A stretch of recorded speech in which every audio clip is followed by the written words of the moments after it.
кітапты оқығаннан кейін оның бірінші кезекте санасы өзгереді, бұның құқи мәдениеті өзгереді, тіл байлығы күшейтеді. Өзі Гапар, bu dünyangda o'ylasang tadbirkorlik qil, bu dünyangda o'ylasang ibodat qil, ikki dünyangda o'ylasang bilim ol dedi. Demak, bilimli har bir insonimiz o'zining oldiga qo'ygan narsaga erishadi.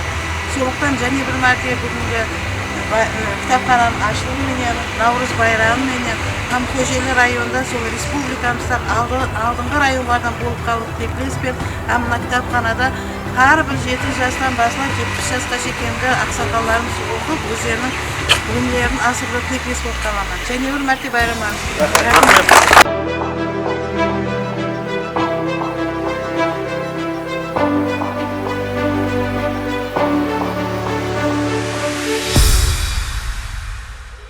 Жаңа айтқаныңызда Николай қарап қалдыңыз.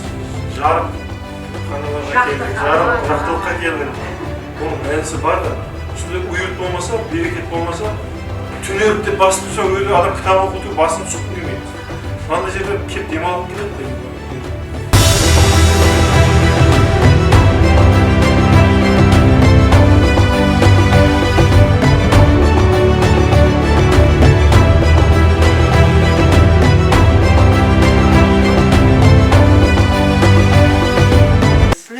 Оқыған сайыңыз тіл байлығыңыз күшейеді, ата-анаңызға деген құрметіңіз күшейеді.